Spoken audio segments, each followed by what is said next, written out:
Hello guys, আসসালামু আলাইকুম। সবাই কেমন আছেন? আশা করি সবাই ভালো আছেন। আলহামদুলিল্লাহ, আমিও আপনাদের দোয়ায় আল্লাহর রহমতে ভালো আছি। আজকে আপনাদেরকে নিয়ে নতুন একটা ভিডিওতে হাজির হলাম। ভিডিও শুরু করার আগে আপনাদেরকে একটা কথা বলে নিই, যারা আমার ফেসবুক পেজটা এখনো ফলো দেন নাই, প্লিজ দয়া করে আপনার ফলো দিয়ে পাশে থাকবেন। আর যারা অলরেডি ফলো দিয়েছেন তাদেরকে অসংখ্য অসংখ্য ধন্যবাদ। যাই হোক, কথা না বাড়িয়ে আমরা মূল ভিডিওতে চলে যাই। আমরা আজকে প্ল্যান করলাম এক জায়গায় ঘুরতে যাব। কোন জায়গায় ঘুরতে যাব সেটা বলতে বলতে হঠাৎ মনে পড়ে রাবার বাগানের কথা। এই রাবার বাগানটি হচ্ছে আমাদের ফেনী জেলায় পরশুরাম থানার মির্জানগর ইউনিয়নের জয়ন্তীনগর। মোটামুটি পরশুরাম বাজার থেকে 2.5 থেকে 3 কিলোমিটার দূরত্ব হবে। খুব সুন্দর একটা মনোরম পরিবেশ। এই বাগানটি 2010 সালের দিকে তৈরি করা হয় হাজী মোহাম্মদ মুস্তফা নামের এক ব্যক্তি। আনুমানিক 25 একক জায়গা জুড়ে এই রাবার বাগানটি তৈরি করা হয়। এখানে প্রায় 8,000-এর অধিক গাছ রয়েছে। তার মধ্যে প্রায় 6,000 গাছ রাবার দিতে সক্ষম। এখান থেকে রাবার সংগ্রহ করে দেশের বাণিজ্যিক খাতে ব্যবহার করা হয়।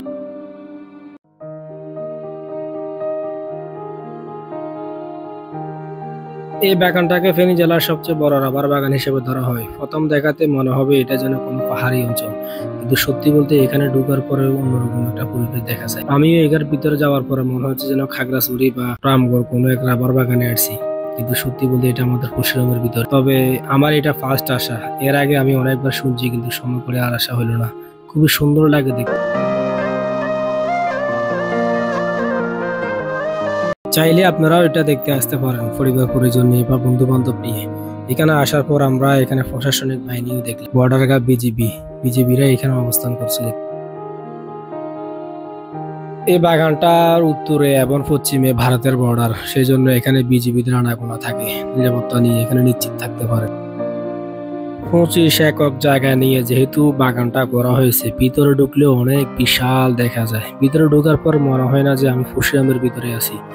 আমারও মনে হয়েছিল যেন আমি কোথাও খাগড়াছড়ি বা রামগড়ের দিকে আছি, এত বিশাল বাগান।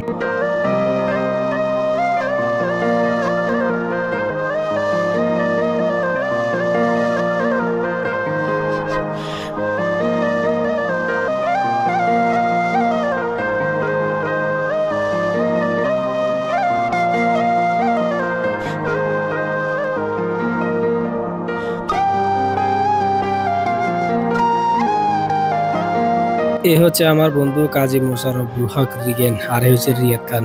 কাজী মোশাররফুল হক রিগেন আমাকে ভিডিও ধারণ করতে সহযোগিতা করেছে। ধন্যবাদ বন্ধু তোমাকে। অনেক দূর দূরান্ত থেকে দর্শনার্থীরা এখানে দেখতে আসে।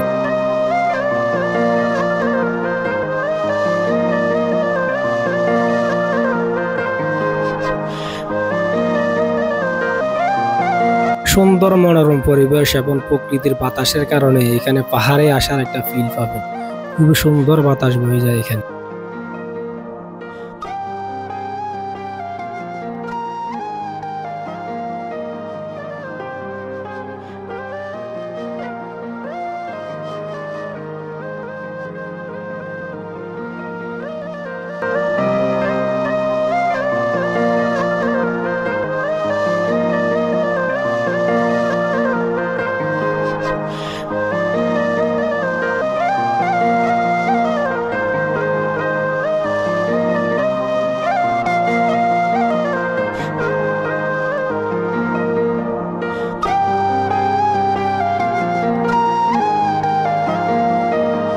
বিশেষ করে বিকেল বেলার সময় এখানে দর্শনার্থীরা আসে। এখানে অনেকজনের সাথে কথাবার্তা হলে এরা ফ্রেন্ডলি বিভিন্ন স্থান থেকে এখানে দেখতে আসে। তো বন্ধুরা, আজ এই পর্যন্ত। দেখা হবে নতুন কোনো ভিডিওতে। সে পর্যন্ত আমাদের পাশে থাকবেন। আর ভিডিওটি যদি ভালো লাগে লাইক এবং শেয়ার দিতে ভুলবেন না। সবাই ভালো থাকেন। আসসালামু আলাইকুম।